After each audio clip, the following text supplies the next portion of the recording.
You've got more, right? We do, because we want to get back to the intensifying situation in the Middle East as the wheels of diplomacy turn in the conflict with Iran. The Pentagon is keeping up the pressure on the regime. It's preparing to deploy one of the most elite and iconic forces in the U.S. military to the Persian Gulf. And Matt Finn is in Dubai with more. Hi, Matt. Hi, Dana. Today marks the second day of President Trump's pause on striking Iran's infrastructure. It's potentially opening up a path to diplomacy. And President Trump says the U.S. is having peace talks with Iran. But so far, Iran has been denying the past couple of days that those talks are happening. Now, this morning, the Wall Street Journal reports that the United States has sent Iran a 15-point plan to end the war. It's largely what the U.S. was asking of Iran before Operation Epic Fury began. The document was sent through intermediaries, and it calls on Iran in part to dismantle 3 nuclear sites and any enrichment on Iranian soil, and to dismantle its ballistic missile program. In return, Iran would have nuclear-related sanctions lifted.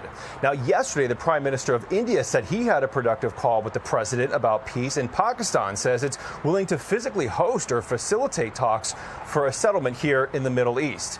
Now, the commander of the 82nd Airborne Division, Major General Brandon Tegmeyer, has been ordered to deploy here to the Middle East as the Trump administration decides whether to send the entire elite 82nd Airborne Division for possible operations. That could mean thousands of additional U.S. troops in addition to the Marines already deployed here. One of the objectives could be boots on the ground in Iran or taking critical Karg Island. And Saudi Arabia and the UAE have proposed a new trade route that would use the Gulf but avoid the Strait of Hormuz. It connects Daman and Sharjah without using the strait, which is, as we know, effectively closed as Iran holds its grip on it. And today the UAE says it is now engaged more than 1,800 drones since Operation Epic Fury began. A short while ago, our cell phones went off, giving us a warning about possible incoming here, but then the all clear was given as well. Dana, Bill. Okay, thank you, Matt Finn. So, Dana, just want to run down a little bit about what's happening in the region, in the theater, and knowing that there's more firepower coming in. 82nd Airborne and the Marine Expeditionary Units, 2 of them here. You've got the Navy spread out and well around the area of Iran. On the Strait of Hormuz, Matt was touching on this a little bit. There's these little islands that are not a lot of people live there. In fact, they're just manned on behalf of the Iranian military. And they're right here in the Strait of Hormuz. If I can go ahead and pop this up for you. You know, this waterway here gets very narrow, and it gets very shallow too, especially at low tide. But these islands here, I'll go in one more thing. These are part of the Naziyet Islands, okay? And you've got Abu Musa, Greater Tomb, Lesser Tomb. Why are they significant? They're essentially beachheads in the middle of this strait that can be manned on behalf of the Iranians, and they can be manned with anti-ship missiles. And they've been hit a couple times now by the U.S. And the Israeli military. So I'll just come over here and show you a little bit of what the satellite imagery is showing us. On one of these islands, Abu Musa that I just mentioned right there, you can have a port here on behalf of the Iranian military. All right, this is the before picture. Slide on over here, Jimmy, and I'll show you the other strike damage here. That building is gone. It's just been entirely removed. Here's another island here. I'll point to 2 things on the map here. This building here and this hangar over here have both been targets, all right? This is the before image. Pop on over here, and that one's gone, and that one's gone as well. Why could this be significant? If the Marines or the 82nd Airborne is going to take territory, you know, somewhere in the Strait of Hormuz, these would be the islands you would man in part to make sure that shipping lines are safe to go through. It's a big challenge. Robert O'Brien joins me now to talk about this and whether or not getting anywhere in these talks. And, sir, welcome back to our coverage. It's good to have you. Good to be with you, Bill. We have the list of the Iranian demands so far. And I'll just tick them off. Closing all military bases in the Persian Gulf is one. The payment of the reparations for the attacks on Iran. You've got an order for the Strait of Hormuz that allows Iran to charge transit fees to the waterway. And there's like 4 or 5 other things on here that I cannot see the Americans agreeing to. How do you go about this? Well, Bill, that's not going to happen. That's an Iranian, fairy tale wish list. President Trump has been very clear on this from the start. He sent Jared and Steve Witkoff to Geneva and to Oman before the Operation Epic Fury. And he said, look, Iran, you have to dismantle your nuclear program.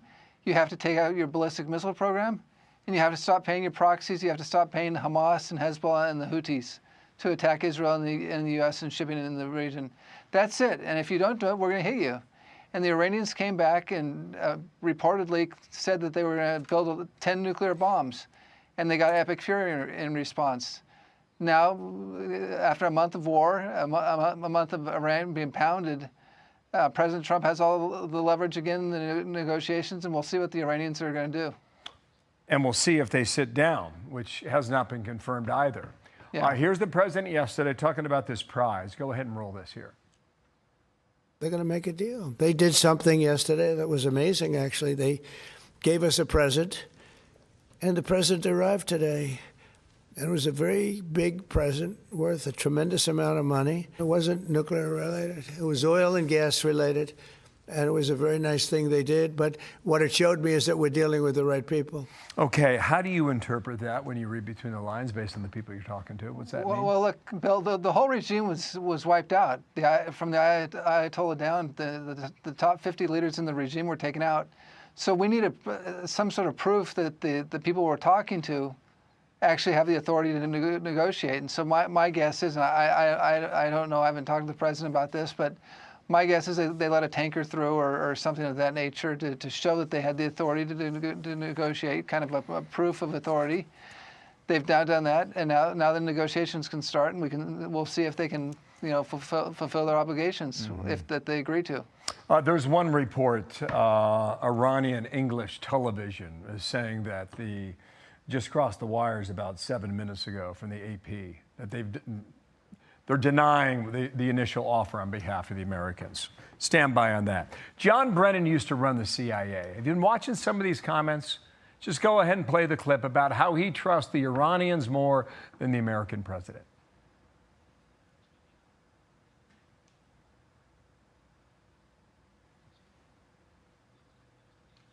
Well, I tend to believe Iran more than I do Donald Trump, because he could not acknowledge the truth even when it is, he's slapped in the face with it repeatedly. He's going to make these claims about negotiations, that the Iranians now are sending signals that they really want to make a deal, and indicates that they're going to make a deal on our terms. I don't think anything close to the truth in that statement. Who are they cheering for? Well, this is no surprise coming from Brennan, unfortunately, and sadly, he did so much damage to the CIA with his Russiagate hoax, and he's been a very bad actor in the intelligence community, and he's done lasting damage to America. And now the fact that he's basically shilling for the Iranians and criticizing the president of the United States, which I would have never done that with Biden or Obama, and most Republicans wouldn't have. But the fact that he's basically rooting for the Iranians is really a heartbreak to see a former official do that. No doubt. Robert, good to see you again. Thank you, Bill. Nice seeing you. So for the best, maybe this comes together. We'll see. Robert O'Brien, thanks for your time. Be sure to like and subscribe for all the Fox News latest on YouTube, and catch full shows streaming now on Fox One.